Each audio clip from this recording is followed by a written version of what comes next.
I will go ahead and call this meeting to order.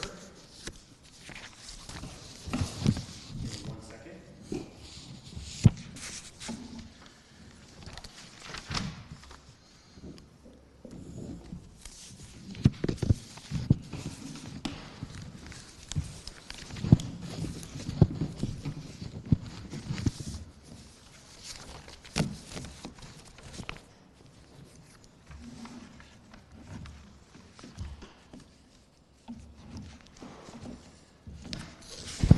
Okay, so I'll go ahead and call this meeting to order. Just a reminder to our speakers, we are recording the meeting, so please do speak clearly into the microphone so that it can be captured in the recording. And I'll ask the same for public comment at the podium. I'll go ahead and call this meeting to order at 1:34 p.m. This is a meeting of the Main Street Moves Subcommittee of the City Council meeting. Councilmember Halter? Here. Councilmember Campos? Here. And Mayor Schrader? Here. All three members are present. Do we have any public communications on non-agenda matters? I haven't seen any speaker cards, any non-agenda public comment. Seeing none, we will go ahead and move to our first formal item on our agenda this afternoon. And our first formal item is the selection of chair and vice chair for this committee. I'll go ahead and turn it over to the committee if there are any comments or a motion to be made.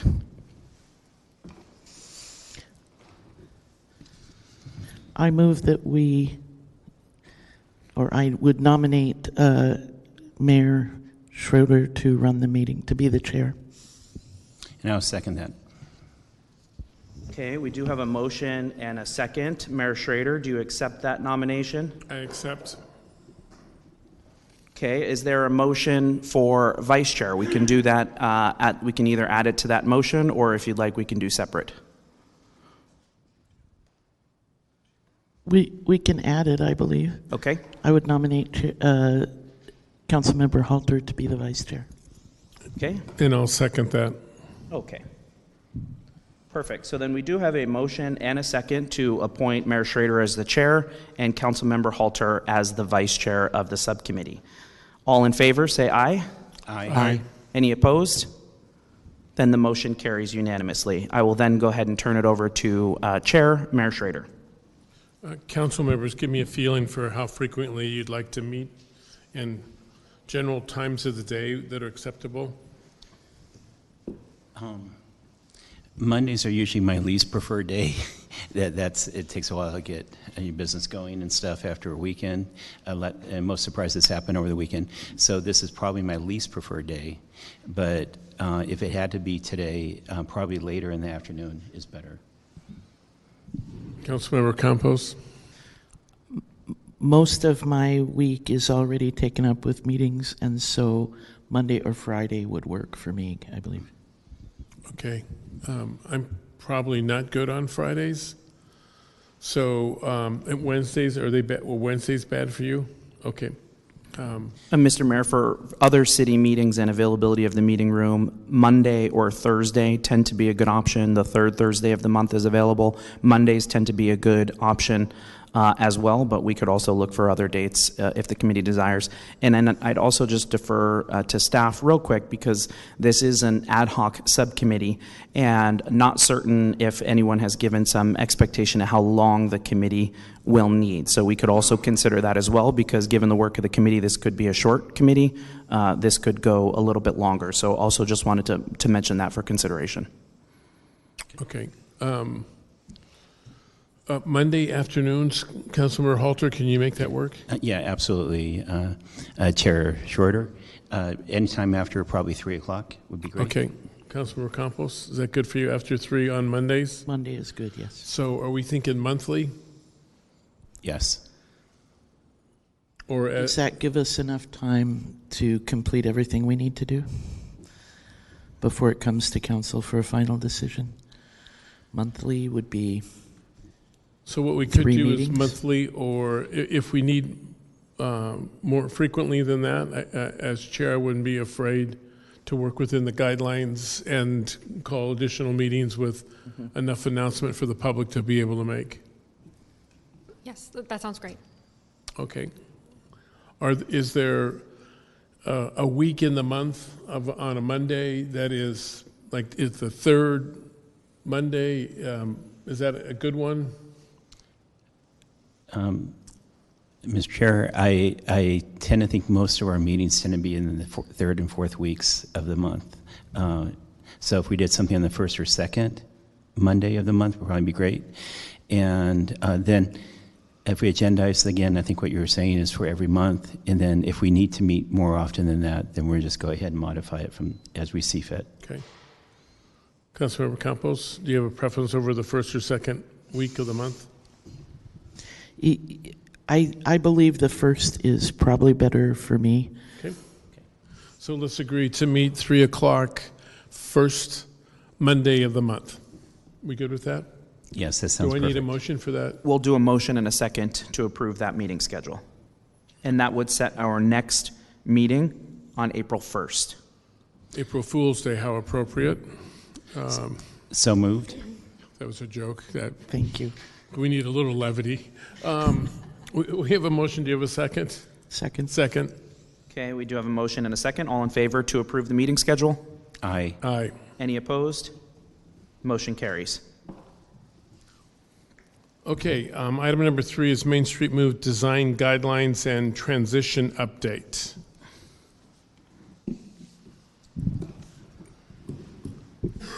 All right. Staff, take it away. We're taking it away.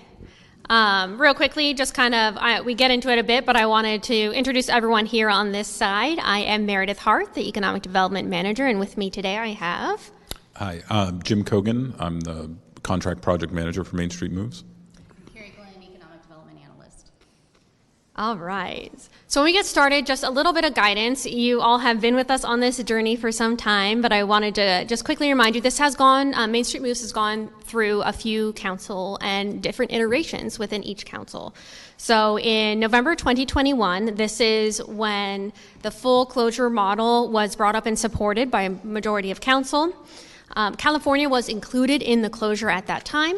And then in April 2022, staff returned with a reminder of what the program could look like, what a full closure, a flex model, a hybrid model. And the council at that time determined they wanted to continue with studying the full closure model, but they wanted to remove California Street from the closure. And really, that's when we led into studying the flexibility, that while we are still moving forward on the full closure, that we will have the flexibility built in, so if that way we needed to change and pivot models when the program is in its long-term realization, then we can do so. Then in this October of 2023, back one more, sorry, Carrie. This is again where this council determined to continue studying the full closure model, but bring California back into the closure. And this would be a mid-block closure, which reopens at the alley. So California Street has the alley in the middle that previously was utilized for deliveries and for individuals to reach the different parking locations. And so that is recommended now that the closure is mid-block to reopen that alley to allow for the continuation of the ease of deliveries and support business needs. Next slide. All right, so frequently asked questions. This is just a quick one to kind of update City Council on what has been shared recently. So the frequently asked questions is this wonderful kind of 8-page document, and it was mailed to each property owner. It was supplied to Downtown Ventura Partners to share with the businesses. It's uploaded on our Main Street Moves website. And just a quick overview, it kind of goes through the latest updates on Main Street Moves. It talks about what the pedestrian mall is, what slow streets is, are we looking to assess property owners, what is the recipe for a successful pedestrian mall. It's about the design guidelines, what are the new parklets going to look like, how do they live in each iteration. So it really goes through, details each one of those frequently asked questions and concerns that staff hears quite often. So we wanted to make sure that those were addressed, as well as kind of what the future could look like in the different iterations. So that's here for you. It's also in the back table if anybody here would like to see it, as well as on the website, so you can download it at any time. And we're not going to go through it for all of you right now, but you have the ability to look through it. And of course, if there's any questions, staff is always available to answer any questions. Next slide. All right, so we kind of went through the team. The Main Street Moves lives in the city manager's office, but this is works through many departments throughout the city. So heavy lifts in our community development department with our community development director, Rachel, and Jamie, our planning manager. They are big on the design guidelines aspect of this and how it's all going to live in its long-term iteration. Andy and Chris, of course, in the city attorney's office, helping guide us through this. And then we have Public Works. Public Works is the heavy lift when we're talking about the infrastructure underneath the street and how that interacts with the parklets, as well as traffic, of course. And when we have license agreements, which will live with the property owners. Ventura Police Department, safety, fire, access to help save lives when necessary. So really everybody touches this. Of course, finance touches it too on a little higher level, as well as Ventura Water with net zero. So every single department touches Main Street Moves and has been an active partner, but these are our most active partners. Next slide. Okay, I'm passing it off to Jim. So one of the primary projects, Main Street Moves, is really kind of two parts. There's the street closure and having it open as a pedestrian mall, but the thing that people see the most and probably identify the most with Main Street Moves is the parklets. So we began really in June, July of 2022, because there were all of these parklets that, of course, had been put out relatively quickly as a response to the pandemic. And our first effort was to make some changes that were requested by public safety as far as a minimum clearance in the middle of the road and to reopen the sidewalk. So we went through that effort and had high-touch interaction with all of the, at that point, I think there were 41 different parklets on Main Street. And then as we got everyone into compliance with the rules that are currently in effect, we started talking about the long term. And for me, I helped design a parklet program in Menlo Park as well as in Paso Robles, and have had the opportunity to talk with a lot of cities throughout California about different parklet programs. The city hired RRM to provide design guidelines, and so we went through a painstaking iterative process. So the first design guidelines administrative draft was delivered to the city in the July-August timeframe of last year.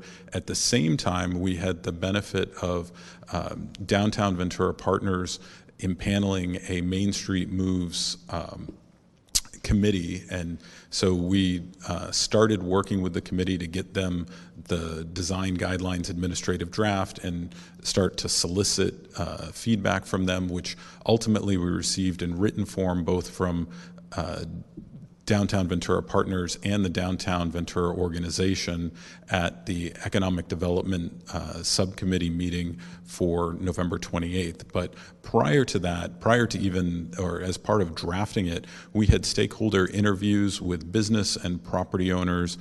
We had, on October 5th of last year, we had a public outreach meeting here at City Hall where we had in the neighborhood of 60 attendees who were both property owners and business owners to present the design guidelines to them and ask certain questions.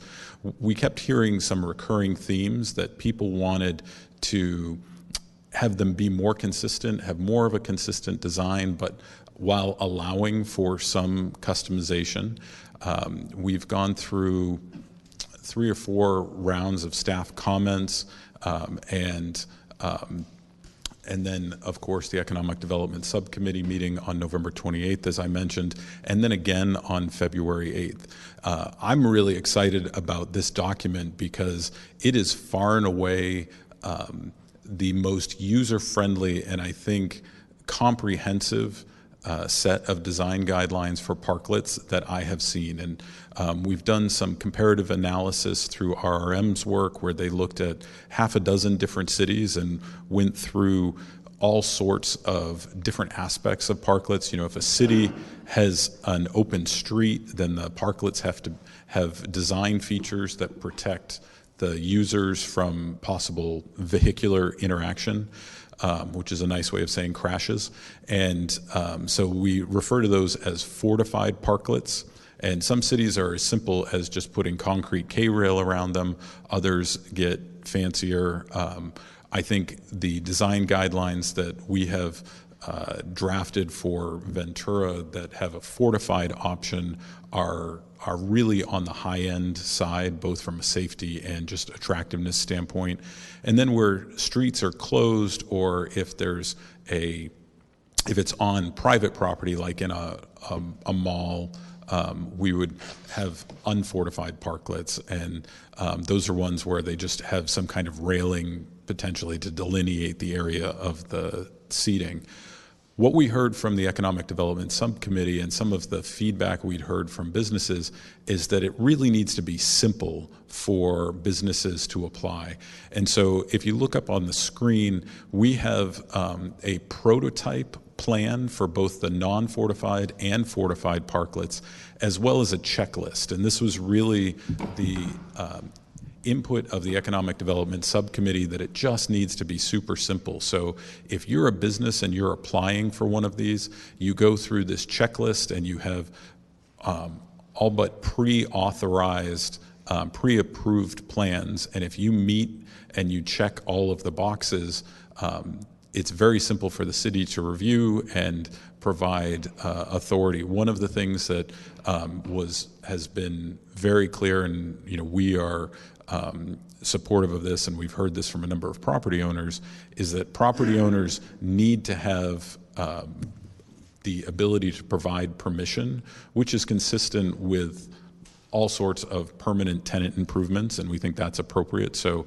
the other thing that a business needs to acquire in addition to meeting all of the requirements within the design guidelines is written permission from the property owner that they are in. Obviously, for the parklet space, the city is the property owner, but in the situation where a tenant leaves, it will likely be the property owner, especially the property owner having to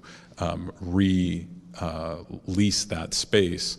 We want to make sure that the property owner is fully bought into the business having a parklet. And so after the Economic Development Subcommittee meeting, we cleaned up a couple of things in the draft design guidelines, and those draft design guidelines we anticipate bringing to council on the 26th for council consideration.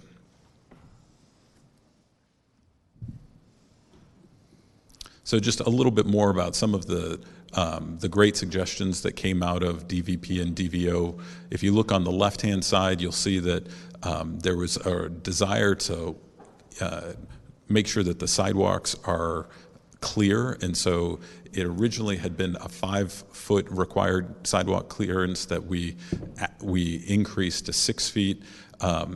There was, in the design guideline draft, a height restriction, and this is the height restriction of the really the walls or the railings around the parklets. And because of some of the elevations of the street, the recommendations from our partners was that we have, rather than a strict adherence, that we have a 36-inch to 42-inch margin for error or options. And so we did that. And then again, in this desire to really have more consistent design elements and higher quality to meet the quality of the frontages of the buildings, there were some recommendations on the types of materials, and so we made that clear. And then last but not least, as we all know, we're blessed with a lot of sunny days, and how you shade people who are using the parklets is always a question and interest. But it was requested that there be no solid roofs and that it be primarily umbrellas or other kind of soft canopy. And so we made that very clear in the design guidelines as well.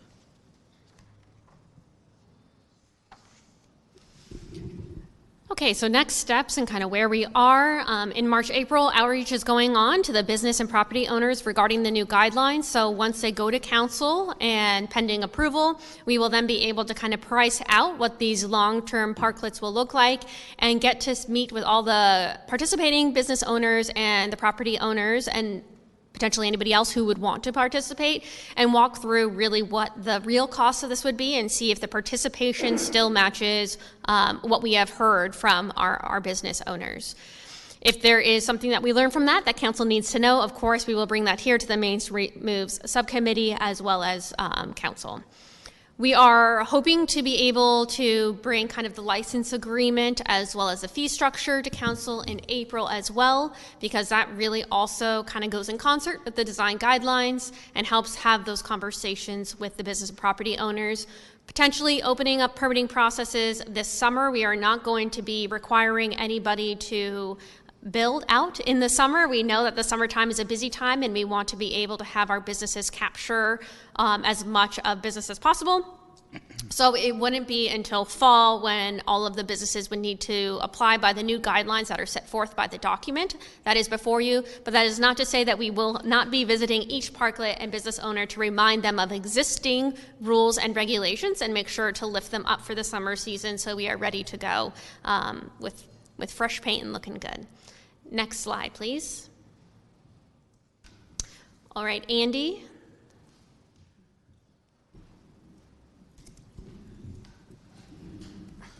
Thank you, Meredith.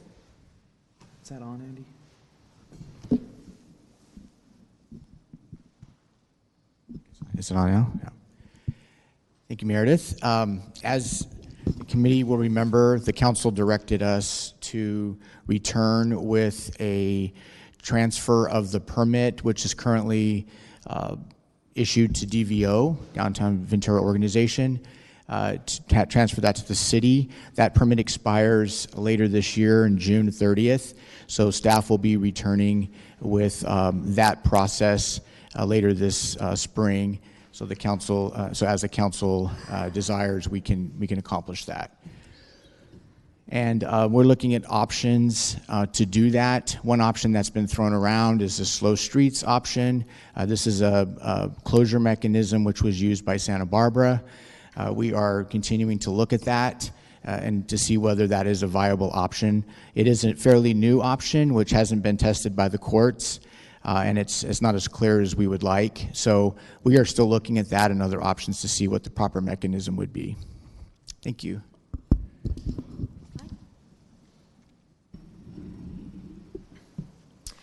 Okay, so looking forward, and this is just kind of everything that needs to happen. We've got the transition from DVO to the city. We have the finalizing the license agreement fee structure, which I mentioned, which we're hoping to do in April. Community development is working to kind of streamline the project development with a planner that will focus solely on Main Street Moves. That way, any of the application process will not take away from the day-to-day work that our current planners are focusing on, so it will not delay any projects, and will also continue to streamline the Main Street Moves program. We have the Bollard Plan, which is, we had originally one created in the beginning of the program, and now it's being refined. We had contracted with RRM, and we will be bringing that to this committee likely at the next Main Street Moves meet, although that's in April. Yeah, we can probably do that.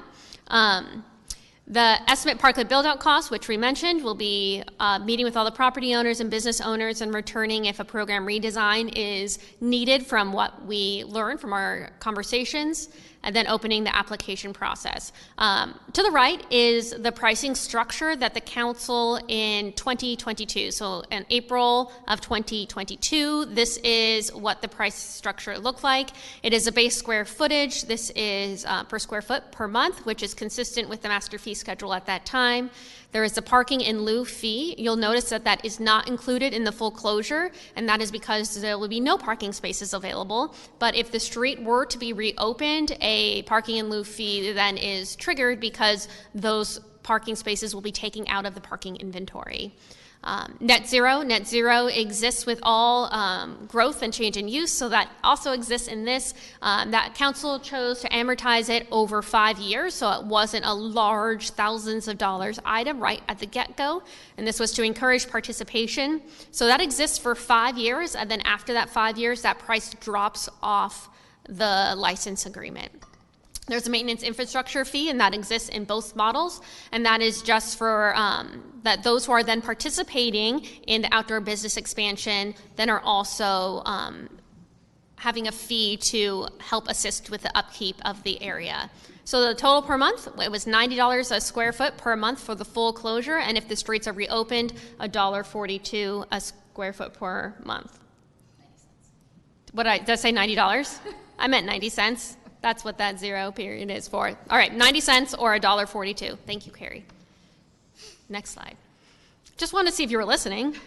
Okay, and this is just kind of an overview of the budget. So these are the spent allocated funds. So the reinvestment funds came through, and City Council designated $1.3 million towards the studies of the Main Street Moves project. And I'm sorry that that looks a little hard to read here on this large slide. But we originated with having a consultant with Sargent Town Planning. We have our project management with Jim, Rincon Consultants doing the environmental analysis, Stantec, those are the consultants doing the traffic studies, RM Design Group, who are doing the design guidelines that we spoke about today, as well as the Bollard Plan. So the available funds to date is near $600,000. All right, next slide, please. And so the recommendation, and so what we are just wanting today in this conversation is to talk about the design guidelines. Those will be coming to council on March 26th.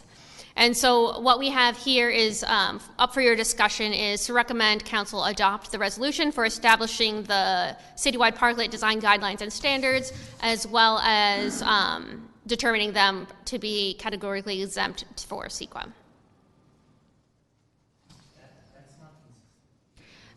It has.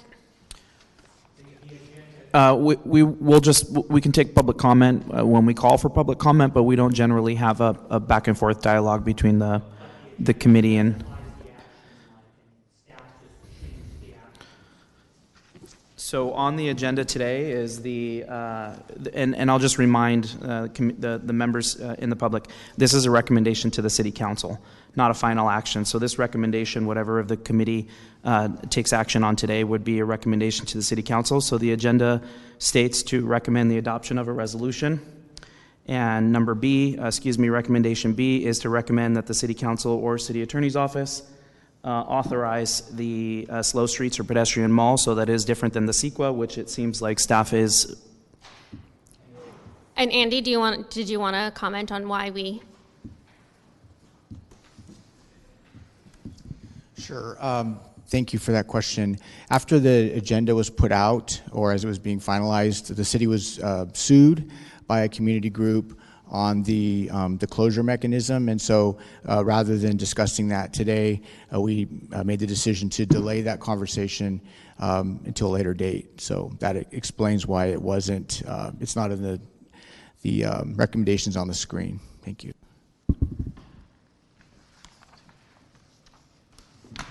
Is that it? That's it. So I'll take questions from the committee, and then we'll go out to public. Liz and Mr. Halter. Do you have any questions? One question is that, just remind me, as far as the design of the rails itself, is it those two examples? Is that what the options are? There's two companies, Mod and Arc something? Great question, Councilmember. It's not that they would only be allowed to use, that businesses would only be allowed to use Mod Street or the other company. It's that those companies are prepared to provide parklets, but it's really the materials that are called out in the prototype's design and on the checklist. So whether it's Mod Street or whether it's a local contractor, as long as it looks like that, the city would find it in compliance with the design guidelines. And given, just as a follow-up question, is that given the materials that we listed as options, do we have a feel for current day pricing? I know things are changing. Things were changing very rapidly a year and a half ago, and they've slowed down, unfortunately. But do we have any idea what it may be per square foot to build something with the design materials that have been selected? I am most comfortable providing the numbers that we've received recently from, say, Lure, which the city would have to do an analysis to ensure that all of their parklet is compliant with the fortified design. But I know from Lure that the parklet itself was about $30 a square foot. Great, thank you. Councilmember Campos? So I believe what I saw, though it is hard to read with the lighting in this room, that there's two options on the table, one with the streets open. So great question, Councilmember, and we wanted to make sure that this document could serve not just for the Main Street Moves area, but for the entire city. So if there were other places in your district, for example, where businesses said, hey, I want to do a parklet, and the street was open, we wanted to provide a fortified parklet option. So yes, there are non-fortified and fortified prototypes. I should mention that in the fortified, where we would have automotive traffic going next to them, there are additional buffers. So there's a 3-foot buffer that goes all the way around of just open space. So it would be a reduction in size from what you see today. And there's also an additional buffer at corners for line of sight safety for pedestrians and for cross traffic. So that would move that would require some of the businesses that are on corners to either not be allowed to have a parklet or have a much smaller parklet. So if you think in our current examples, if you think of Dargan's or Casabella, like those parklets would have to be moved or much smaller because they would encroach on that line of sight buffer. And I wanted to mention one other thing, that these design guidelines live outside of the Main Street Moves program. So Main Street Moves is a program where the design guidelines will exist to help feed how those are built, but it is an outside document. It is a separate document that lives outside of Main Street Moves. And so while it does have options for fortified and unfortified parklets, this is guiding how those could be built, but it doesn't mean approving this, talking about it doesn't mean that you are then allowing parklets on fortified or unfortified, because that process still has to go through City Council and you will be determined through your guidance. This is just what they would look like and how they're designed. Okay, that was a little confusing because we're here to talk about Main Street Moves, but this is more inclusive from what I'm hearing. That's correct. Okay, so for this committee to make a recommendation, I think we need to really have focused information. So is there something in the process and evaluation that also looked at economic viability and effects on businesses, or different hours that are better for people for shopping? So there could be a hybrid model, since look like we're going with fortified, strongly fortified parklets? I think that's a great question for Main Street Moves as a full program that includes the closure. The recommendation before the committee today is strictly on the design guidelines. So we don't have an analysis for you like that today for Main Street Moves, because it's not part of the action for the design guidelines. Okay. So kind of a follow-up, if I can, go on. Yes, please. So after, assume for the sake of the argument that we were to approve the guidelines, is that the right time after that decision to do some kind of an economic analysis? Or what would be the impact on businesses from what I think Councilmember Campos, like insurance and? So like insurance with having the parklets, how much that's going to cost. Is that what you're asking? So there's a bunch of different iterations. So when the license agreement comes before you, the license agreement has the insurance requirements that are set up with that. So that is that conversation. And then, as always, every time that we come and we present in front of City Council, we give you the most up-to-date information on who we've talked to, how we've analyzed it, how this compares to other cities, and so that will continue to be brought forth. The last time we brought up the rise and fall of the pedestrian mall, which is the one recent study of pedestrian malls by Stefan Schmidt from Cornell University, and we've been in contact with him. So we do have some of those base models. It is interesting, however, to understand that this temporary to long-term pedestrian mall process, the reason why Slow Streets hasn't been contested and there are different things is because this is a new way of getting to the long-term program. And as always, we are trying to understand and be able to forecast, but in a situation that doesn't have a history and a past, and we're existing in this creation right now, it's a little bit more difficult. And so what we can do is look to partnering cities like Santa Cruz, like San Bruno, and work with our other communities in Sunnyvale and Mountain View, and just try to get an understanding about how all of this is working while continuing with our business groups to engage. So Downtown Ventura Partners has been great with engaging, as well as Downtown Ventura Organization. And so it is a moving target, and every time you talk to some people, it changes. And so we will determine that every time we talk to you, we will give you the most up-to-date analysis that we have. So you mentioned the study from Professor Schmidt, which I thought I saw in the agenda materials. Mm-hmm. I'm not sure where it came from because I didn't see it today. But I read that study. I looked it up and read through the whole study, and I didn't see any economic grounding in it. I called Professor Schmidt this morning. Oh, great. And he said, you know, he's urban planning, that's his thing, he's not into economics.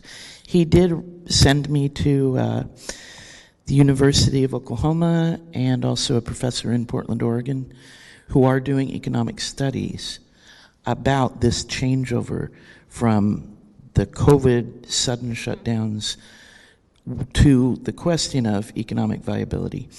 And those studies aren't published yet, but I really hope we will take that seriously. And this is based on emails I've received starting the day after our last council meeting when this committee was formed. And so I think it's something we have to look at, because we don't want to make a decision and start billing the owners and the businesses and have a big exodus of business away from downtown. I would offer, if it's okay, Councilmember Campos, that you're absolutely on the right track as far as what are the criteria that we should use to determine the economic benefit or economic impact of a pedestrian mall. So kind of taking out the parklets or not parklets discussion, just pedestrian mall. And there are certain things in economic development that we look at. You know, you get, as the city, you get sales tax data on a quarterly basis. Now, the unfortunate thing about how slow the state is that it's about 6 months behind typically, but you can see trends. So you look at tax revenue, property tax revenue, and assessment from the county, and whether or not properties that have turned over or have had a significant enough improvement have kept pace with other properties in the city. So it's always, in a situation like this, you're always trying to find a baseline and compare what you've done. So the baseline might be historic data, and the baseline might be compared to other parts of the city. So we can look at Main Street moves pedestrian mall area and say, has the sales tax during this period of time met or exceeded the sales tax in the rest of the city, the rest of the county? And so we are working on compiling that data to have that kind of analysis. The other one that I've always liked to look at is, you know, a vacancy rate. Is the retail vacancy rate the same or higher or lower than other cities or other areas in your city? Because you really do want to have that baseline of analysis. And then churn. We know that businesses come and go, and so the question is, how long are those open spaces open? And if they're open for a shorter period of time, and this one is where it gets kind of difficult because it almost is anecdotal from property owners. And then last but not least, of course, is the testimony of your businesses. And we've all heard from businesses that have come in and thrown out really impressive numbers, like my business is up 30%, please keep it closed, and others who have raised some concern. We've heard from some of our restaurants that rely heavily on takeout business, that takeout business is down, and that's understandable because of the loss of parking right next to their business. And so there are some operational ways that we can address that. But you're absolutely on the right track as far as what are the criteria for assessing the economic benefit or impact of the closure. So I thank you for the clarity and explanation of the academic process to identify economic criteria. I think that the 2 years of COVID kind of threw a lot of that out the window for us. And that's why it's really important that we tread carefully into this decision. I have a couple. So on the design guidelines, I know you went through 3 or 4 iterations with the staff, but how about businesses? Who did you go talk to? Did you go to DVP, or did you go to local businesses to get feedback? Yes, and I mentioned for the Economic Development Subcommittee meeting, the first one on November 28th, we actually received written comments from both DVO and DVP, and all of those comments were incorporated into the next draft of the document. We received comments in the meeting that we held on October 5th, where we presented the then draft of the parklets, or the design guidelines for the parklets.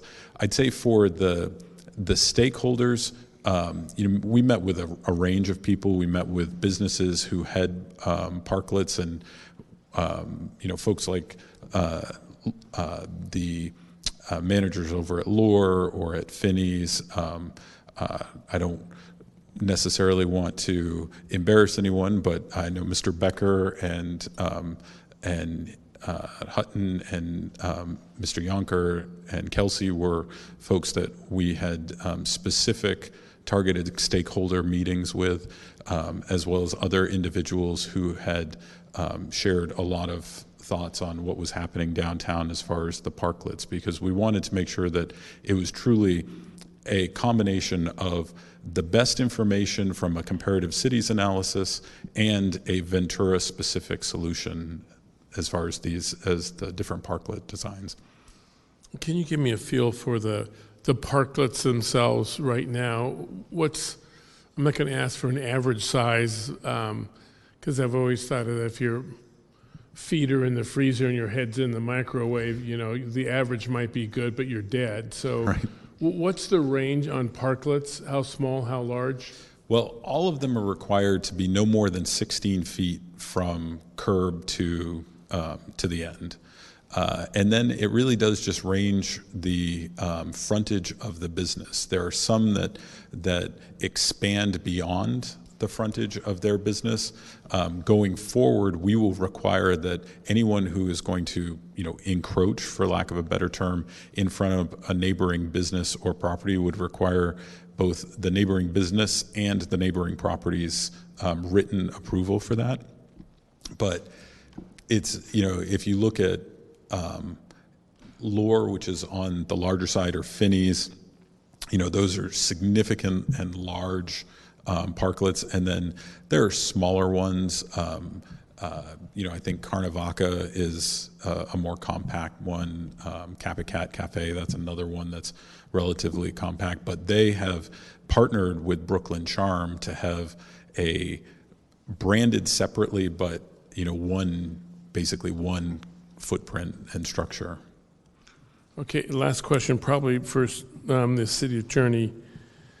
At a high level, can you help us, and probably public too, just give us executive summary of the differences between slow streets and pedestrian mall act? Sure. So the pedestrian mall law, just in the very high level, provides a very detailed process for allowing the property owners who have adjacency to the Main Street closure or to the street being closed to have a vote on whether the street should be closed or not. So if there's a 50% plus 1% of the property ownership that do not want the closure, then the process dies and it cannot be brought back for a year.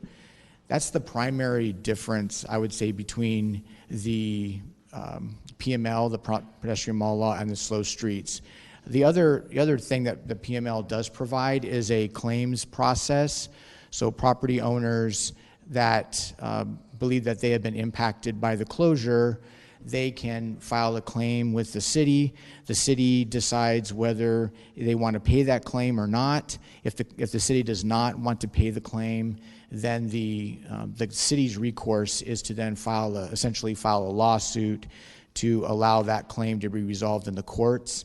The slow streets process, the property owners would still have a cause of action to claim damages in court under that process, but there's not a claims process, like an administrative process first, like we have in the pedestrian mall law.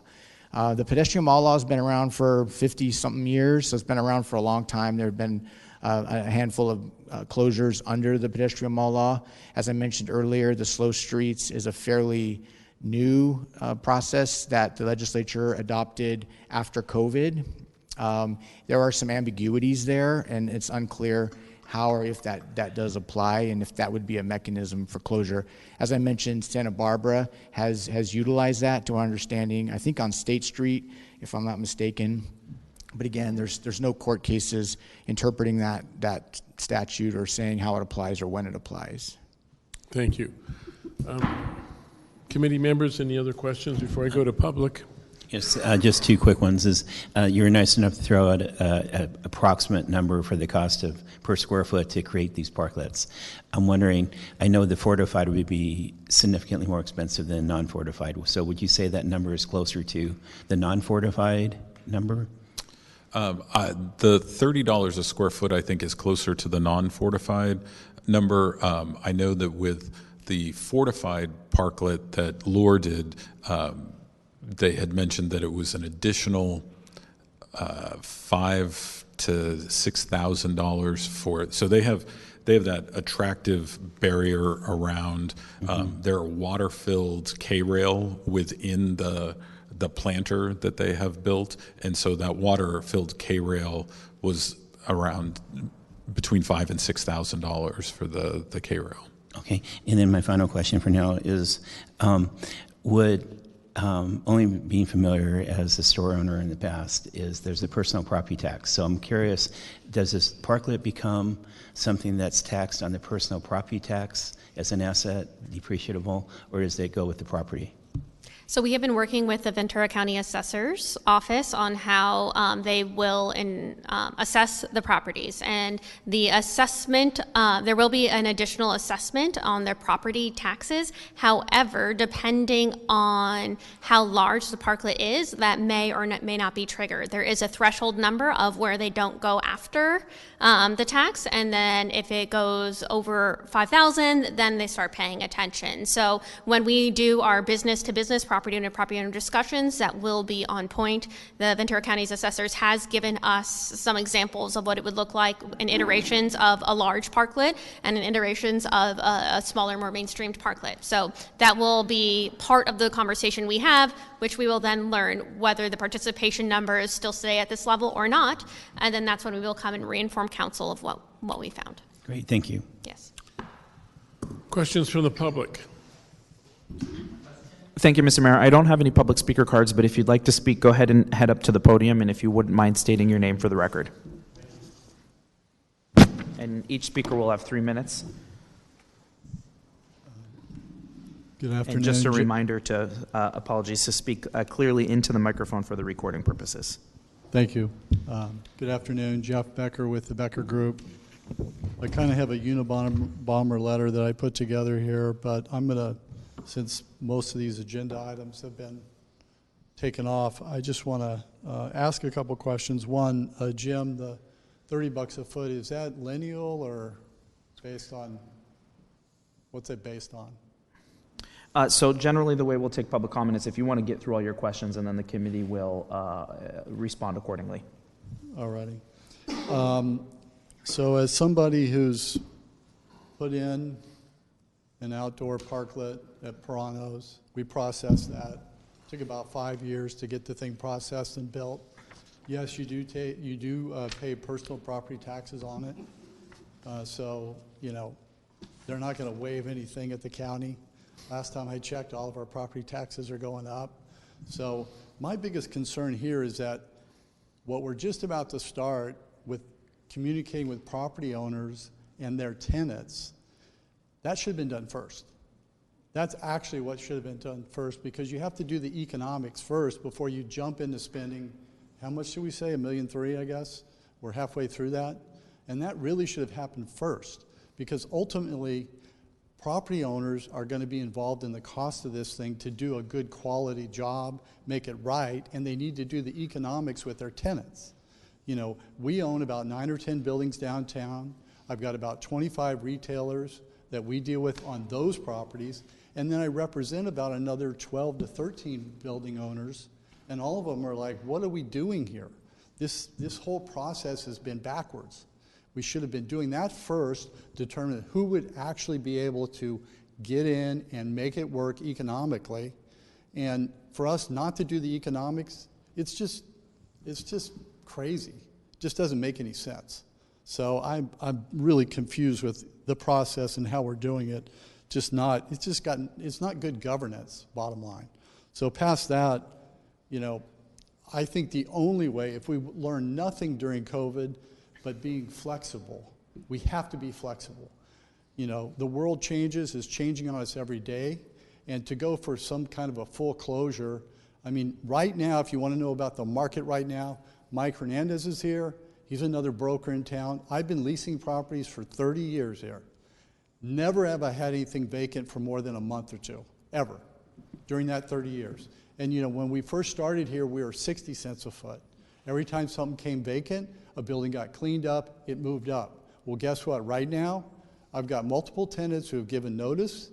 I'm trying to lease the old Nature's Grill. He threw in the towel because his lunch business is gone.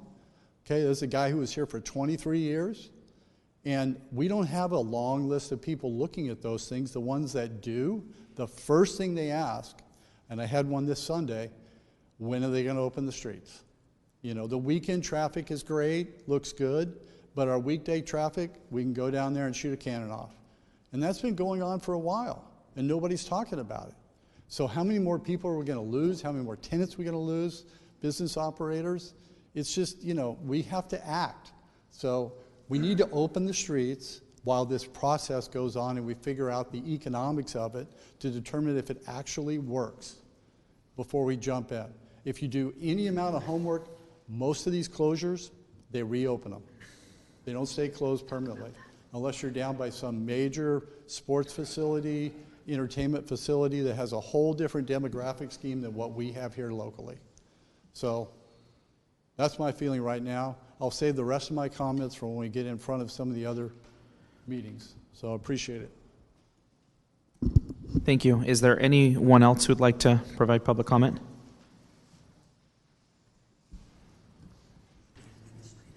Perfect. Thank you so much. Please take one and pass it down.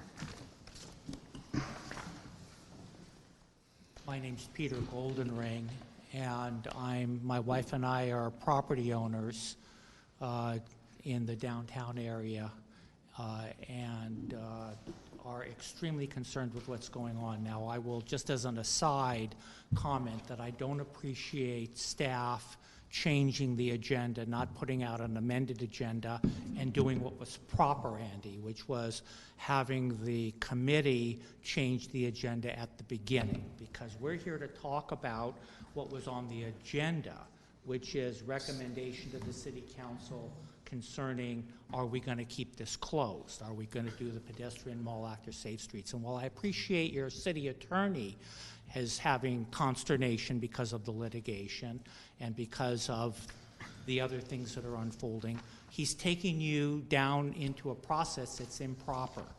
So where we are is the following. We, meaning property owners, thought this committee was in part to be a collaborative conversation on how did we get here and where are we going to go as a community. We don't want litigation. I'm certainly not one of the major players in the plaintiffs group. I'm a small potato. You heard Jeff talk about his numbers of properties. I'm not even close. We thought that was the conversation that was going to happen here. And that's the staff report we got. And the staff report presented to you Dr. Schmidt as this guy who says, keep it closed.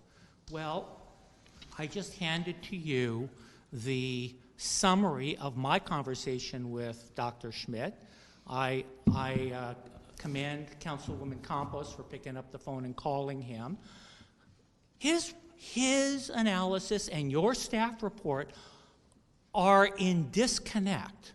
And I have to believe either staff is incompetent, and I will say that publicly, incompetent, or knowingly misleading you. Because their staff report says that Dr. Schmidt says it's all good. But when you read his report and you talk to him, and Mayor, you're a facts guy. You're all about the facts. What do the facts mean? The success, the definition of success by Dr. Schmidt is the mall still there? So I said to him, 3rd Street Promenade in Los Angeles, 50 to 60% vacant. Is that success or not success in your model? He said it's success because it hasn't been torn out. That doesn't make any sense. He said that his analysis, and he told your staff this, but they didn't put it in your staff report. He told Ms. Hart that my report and analysis has nothing to do with economic viability, nothing to do with retail sales, nothing to do with economic success, nothing to do with rents. It's a cancer analysis. Those were his words to me. Has the death certificate been signed? Has it been torn out or not? So fundamentally, the hope was we were going to have a collaborative conversation with you about how do we wrap our heads around something that I'm now experiencing because I'm the owner of Nature's Grill and I can't get another tenant 5 months in. All they say to me is, when are you going to open Main Street? I have chains around that door with padlocks because the homeless people are breaking in now. How does that work for our community? So your staff's in a bubble world of, oh, it's okay, but it's not. And Councilmember Halter, how many DVP and MSM DVP meetings have you been at where the property owners and the business people have said to you, this is not working. We are not being heard. This is not happening on the ground in reality. And you say, I'll take it back to council. I'll talk to staff. It never gets in a staff report, so I'm assuming you did what you promised, which is you talked to staff, but they never put it into a staff report saying, here's what the community's saying, here's what's happening. So here we are with a lawsuit. And I'm confident we're going to win, and you're going to pay our lawyer fees, and you're going to get sued on Safe Streets, Andy, and you're going to have claims for damages. And how does that make it better for any of us? Not for the property owners, not for the businesses, not for our community. And taking the issue off the agenda and playing that game so that we don't have a conversation here today about how can we move this forward. And we're just going to talk about what the parklets look like? Honest, Mayor, that's nonsense. Talking about what do the parklets look like. When we have, that's ignoring the 800-pound gorilla in the room, which is, what do we do going forward? And your city attorney can play this game of, oh, it's not really permanent 4 years in, and oh, we're going to do safe streets to try to avoid the Pedestrian Mall Act. But here's the truth of it. We said to your city attorney, give us the district for the closed Main Street. And here's the deal. If we can give you more than 50% of the property owners in writing saying, we do not support closure, take the closure out. I can't get that deal with your city attorney. Why not? All I get is, well, if you give us that information, I'll let council know and maybe they'll consider it. Really? We are confident that we are at 60+% against closure in terms of the property owners. What more needs to happen besides an actual conversation about what are we gonna do as opposed to letting courts decide? Thank you. Is there any additional public comment? And just a reminder to please state your name for the record.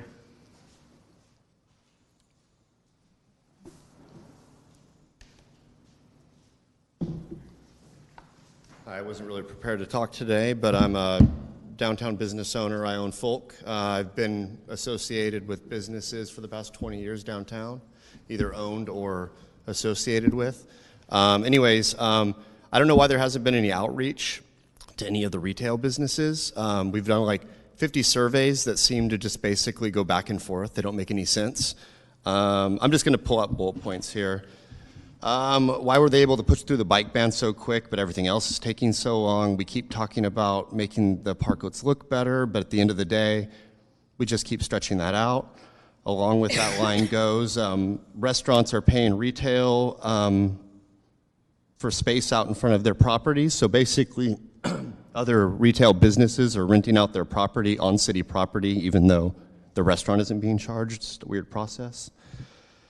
Somebody brought up taxes. If the taxes downtown are up, that just means the business is promoting themselves and working harder because we still have our bills to pay. And at the end of the day, if you're like, hey, business is up and the taxes seem high and everybody's like, seems like it's working because we all still have bills to pay and we're all trying to work our asses off to get there.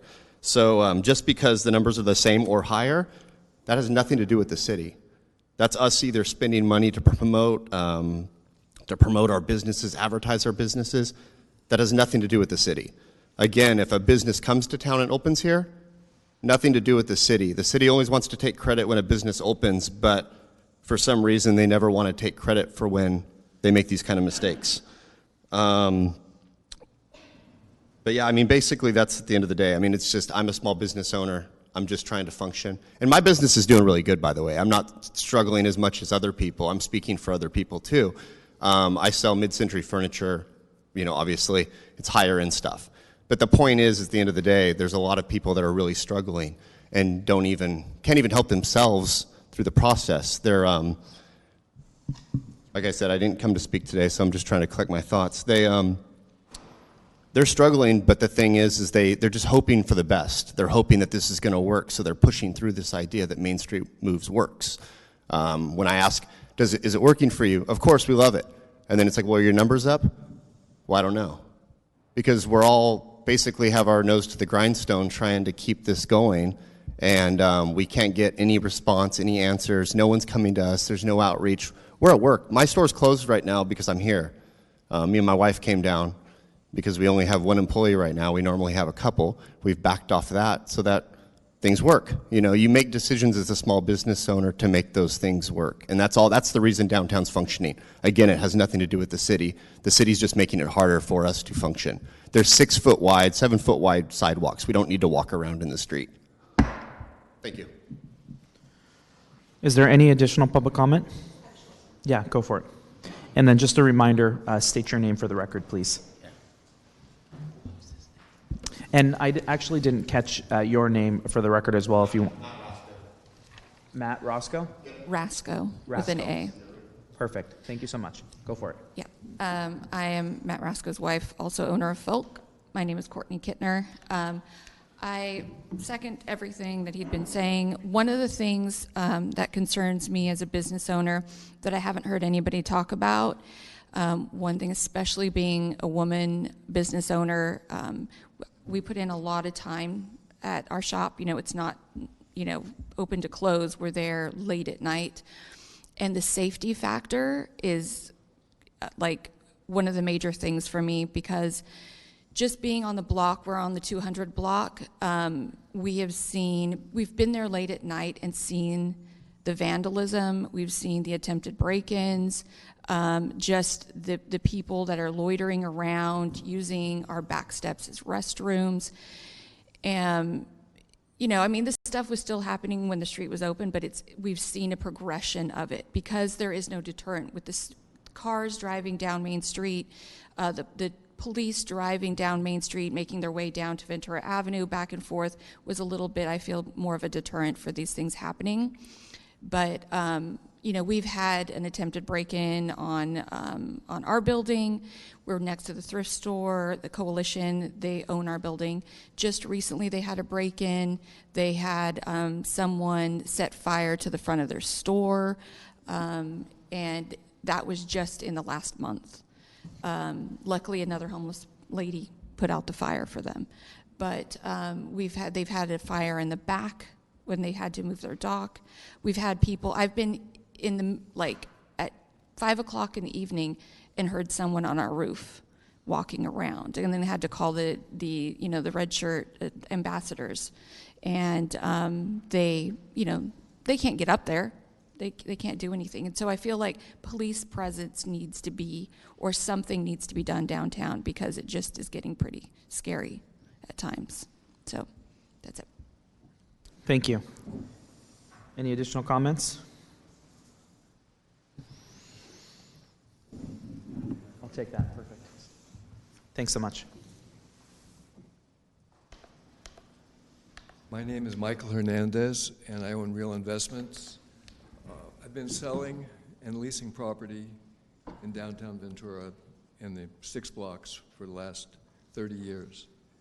I leased Nature's Cafe to the present tenant 24 years ago.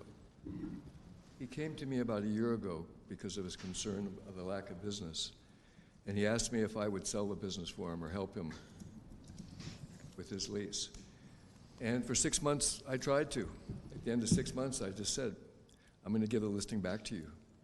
There's no one that's interested in it with the streets being closed. My qualifications are I own 2 buildings on downtown Main Street in the 400 block, and I have leased multiple, the list goes on to the tenants that I've leased to on Main Street. We can start with Dargan's, and you can go down to Urban Outfitters. The list goes on, I can't remember. And I've sold the same buildings multiple times. So, I've really got, boots on the ground. And I'm concerned because I'm losing the tenants that I have. I have one particular tenant that hasn't paid rent in 3 or 4 months. I'm not even trying to evict him. I'm just keeping the lights on.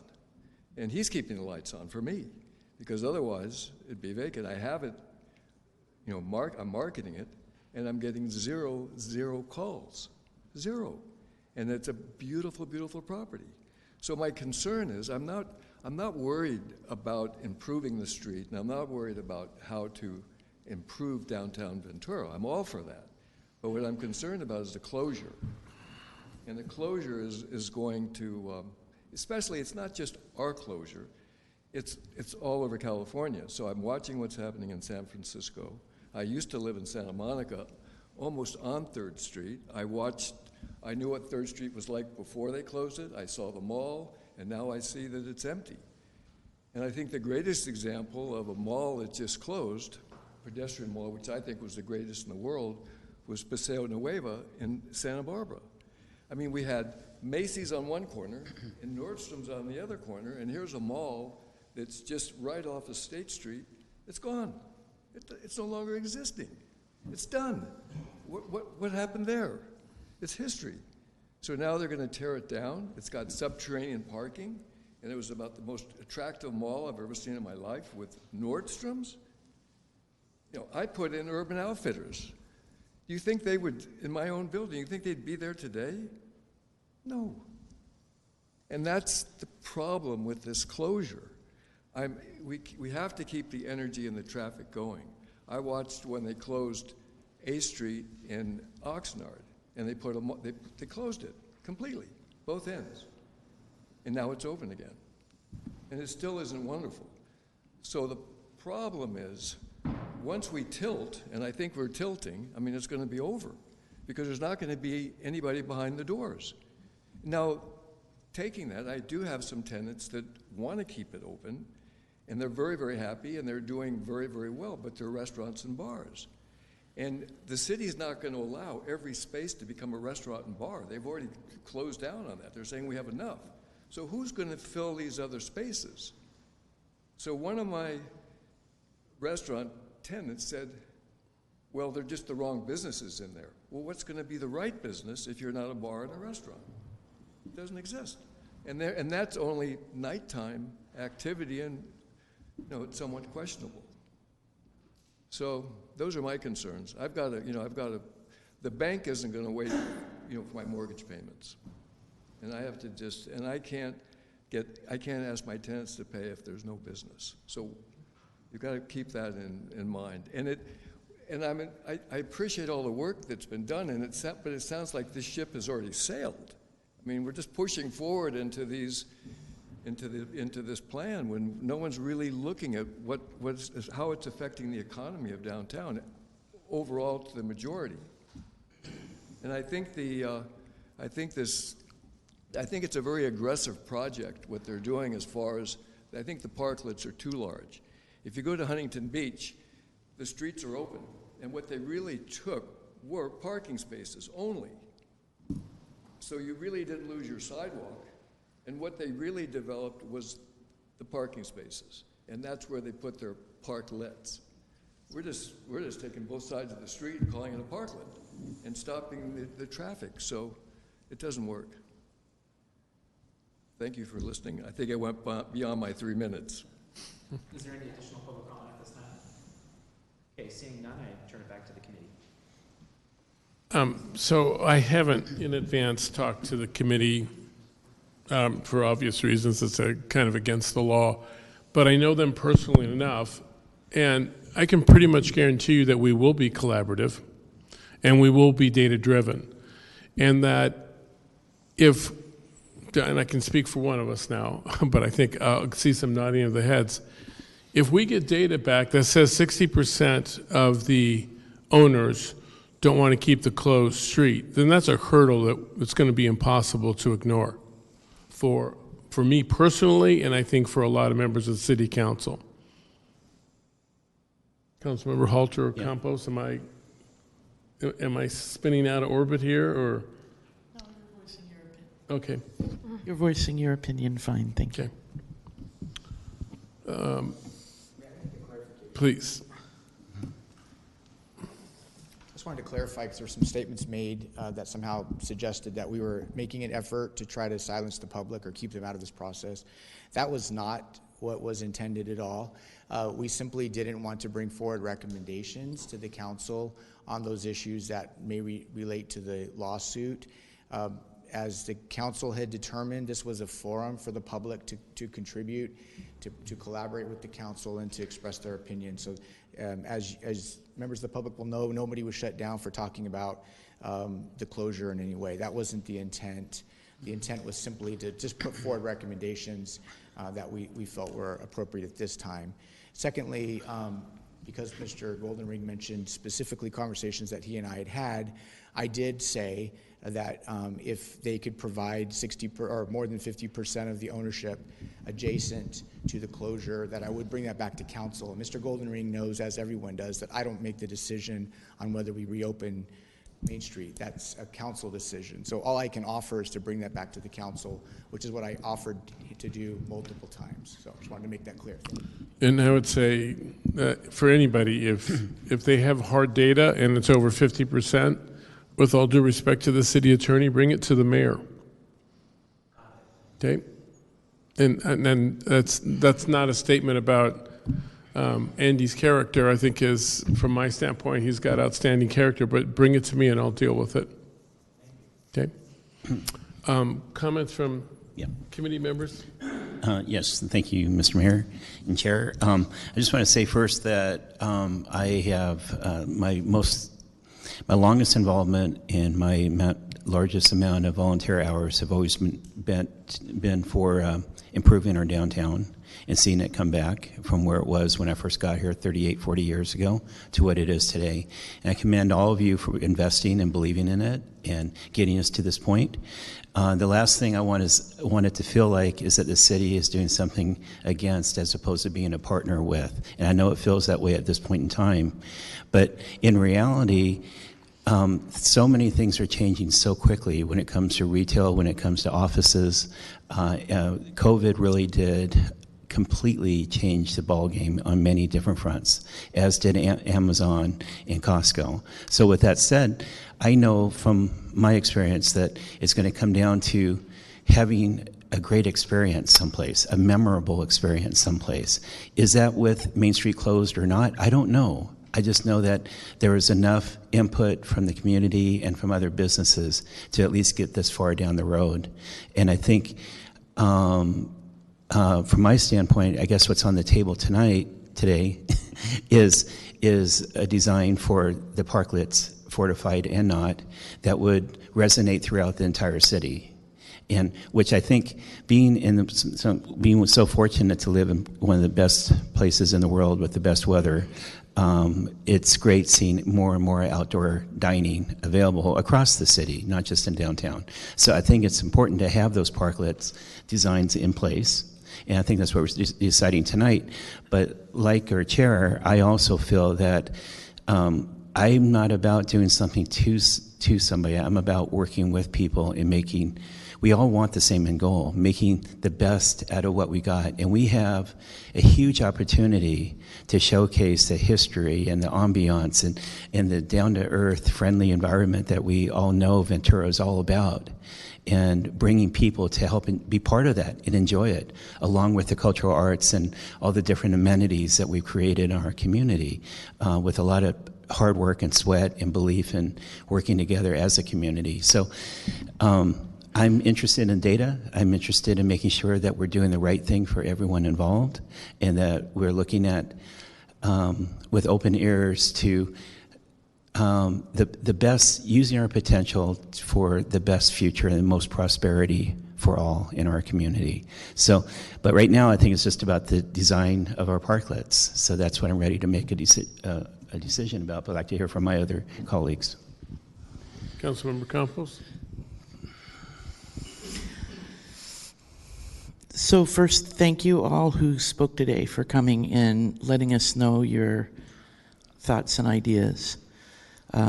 Last week I went to a loosely formed meeting of a lot of downtown business owners, not all of them, and I don't know how the invitations were put out other than social media, but I also heard about the break-ins you spoke about.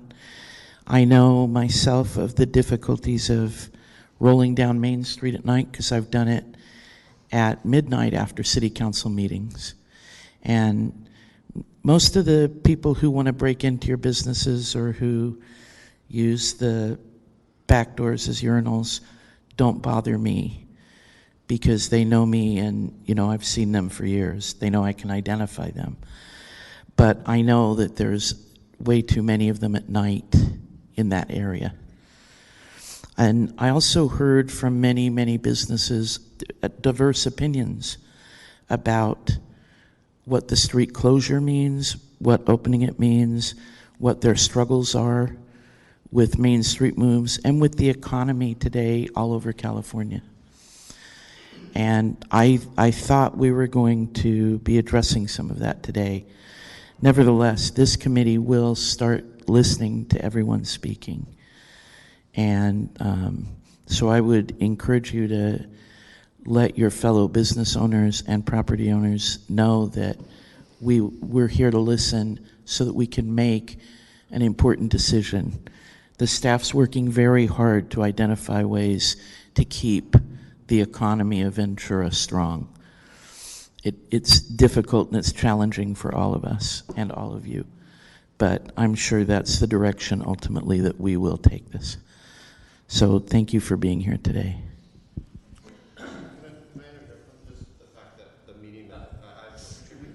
We've already taken public comment, so unfortunately. Well, I was just saying that it was overwhelming that it was to reopen the street at that meeting, so let's just make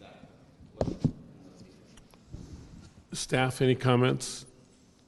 Or Jim? Mr. Mayor, I just, because Jeff had mentioned a couple of clarifications, I thought I'd share those because I didn't want to leave those out there. He asked if it was linear or square footage, the $30, and the number that I had been given by Laura was $30 per square foot.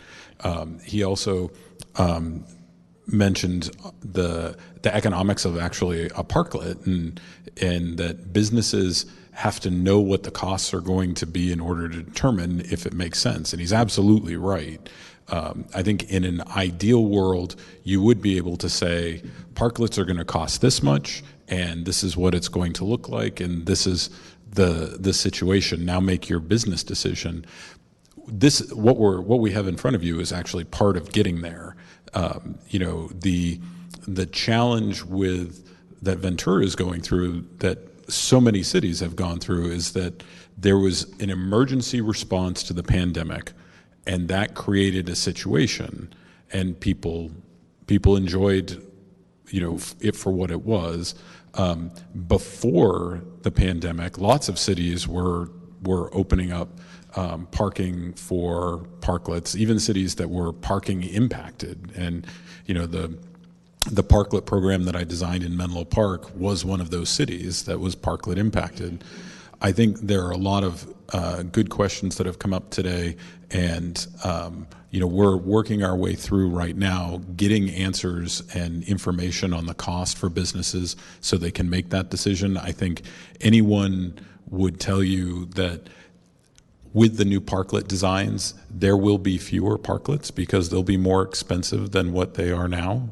That's logical, and they'll be smaller. I think Mr. Hernandez's point that when you have the street open, you really do want them smaller. He's absolutely right, and the design guidelines show that. So I think, at least as far as the recommendation that's before the committee today, there's a lot that is completely in line with what people were suggesting, and we're just in the middle of that process. The closure, of course, and long-term closure or not is really a different discussion. And one other thing I just wanted to state with that is on the 10/16/23 staff report, we did include data in there of business surveys that were conducted through the Downtown Ventura organization, as well as some tax data. And when we come and we do presentations in front of council, and we will bring that to the next one, work on getting those updated numbers. We still are waiting for the 2024 numbers, so it's been a little difficult to be able to bring that in comparison. But as soon as we get those, we plan on bringing them to you. And then, of course, the data that we capture, speaking with all the property owners and the business owners. One of the things that we've also been frustrated about, as Mr. Becker said, is going and trying to say, like, this is the cost, this is how it works. These design guidelines really help us get there, also as how Mr. Kogan stated, because we don't know what to price out until you approve it. So once we find out what the design guidelines look like, what the materials are going to be, and how this is going to be, then we can price it out and we can have those better conversations. And so that's really something that we're excited about, because we also want data. We also want to do what is best for the community and what the businesses and the property owners want. So the majority guides that, and we will always continue to let council know of those points and the data as we get them. Okay, City Council, items for future agenda. I have one for sure. So I'd like to have a timeline for the research on the support or the disapproval for Main Street moves so that we can find out if it's 60%, 50%, 25%. So we would like to have that conversation. I'd like that on the next agenda. And of course, in a perfect world, you would have that data by then. Talk with me afterwards and tell me if we can. But if we can't, we need to know the timeline for that. And I'll look at my other committee members. What else would you like on the agenda next month? Mr. Chair, I think we need to make a motion on Main Street Moves design guidelines. Is that not? I haven't closed the meeting yet, but that was number 3. So items for future agenda was the last. I'm sorry. Okay. It's okay. Yeah. Would you like to make that motion? Yes, I would. I make the motion to adopt the design guidelines as presented. Is there a second? Could I ask a clarifying question? Absolutely. So these are the design guidelines for any parklets to come, if we choose to have them available. Yes, Councilmember. Thank you. And I Okay. would say the other part of this is just, we are just recommending to the full council, and I think economic development has already looked at these and made the same and made that recommendation. Yes. Okay. So I'll second. Discussion? One addition, though, just reading this, is that the exemption from CEQA pursuant to these sections and section for approval on March 20th, City Council meeting resolution, that's in regards to CEQA for the design guidelines? Correct. Okay. Councilmember. Just want to make sure that's part of the motion. Yeah, there's nothing about the closure or not closure in this decision. The notice of exemption is specifically to state that the parklet design guidelines are not a project under CEQA. Great, thank you. Mr. City Clerk, you want to take a roll call vote, please? Thank you, Mr. Mayor. So we do have a motion and a second on the floor. To clarify, it's for recommendation A of the agenda, and that is for a recommendation to approve, a recommendation to adopt the resolution that would establish the citywide parklet design guidelines. So just want to clarify that motion in a second is only for recommendation A, and we do have a motion in a second. Councilmember Halter and Councilmember Campos. Yeah, it's listed on the agenda. So that also includes the determination exempt from CEQA pursuant to 15061B3, section 15301, section 15311 for approval at the March 26th meeting. Apologize for the juggling of remotes here, or microphones. All in favor? Aye. Aye. All right. Any opposed? Okay, then the motion carries. Do we have a motion on 3B? So B was continued. B was continued, okay. Thank you, Councilmember Halter. You're welcome. Happy to help. Okay, now back to suggestions for items for future agenda.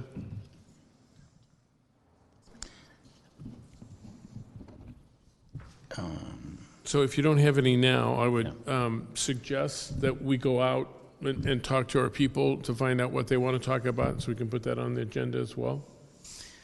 I just would like to hear any ideas staff has to really focus in on the economic viability of open versus closed versus a hybrid. So tell me a little bit about, I agree with the direction you're going in. Can you give me a little more specificity to help staff? So is there a plan or a process that staff is willing to undertake after you look into ways to identify the information? Understanding that some of us believe that you have to not put all your eggs in the COVID basket. We need to look at what's going on now, post-COVID, not just here, but everywhere that is doing this process to stay closed. If I might, Councilmember, would it be helpful to have really an item that is almost a briefing on sales tax, both citywide and in the closure area? We have historic information that's interesting, and we could provide that so that the committee develops that expertise on what sales tax in the city and downtown looks like. That would be helpful. I really want to have some demarcation point of when COVID really started to end. You're absolutely right, Councilmember. Remembering the numbers, it's something like there was a 22% drop in 2020 and then a 44% increase in 2021. And looking at that, you'd be like, oh, wow, Main Street Moves is amazing. But of course, that's not accurate. Like that has to be put in a historical context, and you have to look beyond those years because, it would be really falling into the damn lies and statistics to say that huge increase was solely the economics of Main Street Moves and not part of the global economic recovery. Yes, so I would like to have some outreach on it and some assessment on the agenda about what your process will be going forward so that we know it's not going to be harmful to ourselves and the businesses and the property owners and the residents of Ventura. Thank you. Yeah, a couple of things. Okay. So right now we're on items for future discussions of the committee, and we've already taken public comment, so there's no additional opportunity for public comment. Talk to me afterwards. I thought the points that you had told Mr. Goldenrang that the points that we made speaking were going to be addressed. And if they were So public comment is not an opportunity for a back and forth between the committee and the public. So public comment is an opportunity for folks to share, and then the committee responds accordingly. So it's not necessarily a back and forth, but we can follow up with you. So we actually cannot discuss items for future agendas because they're not agendized. So the intent is for the committee to identify what items to add to the agenda. There's not an opportunity for a discussion. This is per the Brown Act. This is state law, so you can refer to the Brown Act in regards to what we can and we cannot discuss. But public comment is not an opportunity for a back and forth, and we can't technically discuss items not on the agenda other than the scheduling and the request coming from the committee. Okay. With that, some of the things I would want to see too is not just data on sales tax, but data on vacancy rates in downtown in some comparisons to past years. Maybe, I know we're getting data already regarding parking, so continuing getting more data on parking. That tells us who's visiting downtown for the most part, or how many cars are anyways. But more than that, it would be important to understand the time frame. Because the worst thing as a business owner is surprises and uncertainty. And the more we could clarify what direction we're going and what's happening, the better for all the businesses. So getting that timeline down of decision points and when we're going to be completing. I think the hardest one is CEQA. That's one's pretty undefinable. And finally, something that I know intuitively, but I'll love to talk more about it intelligently, is benefits of a closed plaza type street in relation to the types of events and the ease of having events that may not happen without that type of space. We have parks. I know we've talked at DVP and other places about the impact of the fairgrounds. And involving perhaps the Tourism Bureau in how we could have better relationships and who we should include to make sure that when people do come to our city, that we're able to take full advantage of showing them the best of Ventura so that they could participate in our economic vitality and what we love about our city. Okay, and then finally for me... Mr. Mayor, if I may, my apologies. I just want to provide a clarifying point. It is the chair's discretion should the chair wish to ask if there are any additional items that would like to be placed on the agenda. So I wanted to make the clarification that it's the chair's discretion should you wish to open up the conversation. So I'd also like, I think the three of us for sure need to be educated about post-COVID, what's going on in the retail world, particularly with malls, because I know they're failing. I used to live in Laguna Hills, and I drove down to Laguna Hills, and there's no more Laguna Hills Mall. The whole thing is down, and it's going to be homes. I always thought there were too many malls down there, but and maybe I was right. But I know that that's starting to happen. I think Simi's Mall is going on a residential basis, and I get a sense when I go to our mall that it's not as crowded and the vacancy is up compared to, I'll say, 2 years before COVID. Now, that's the sense I get, but again, I like to be data-driven, so I think you can help us, and it would help us to know the vacancy rate of the mall today versus a year or two before COVID, and maybe even their sales tax revenue if that's available. Okay. And I will encourage anyone to talk to anybody on this council about items that you want to have on the agenda. Do I have anything else besides adjournment, Mr. City Clerk or committee members? Mr. Chair, I think there was, if I may, a couple people in the audience that wished to add something to future agendized items. Yeah, I'd prefer for them to talk to us individually. Gotcha. Okay. Okay, with that, I'll adjourn the meeting. Thank you, everyone.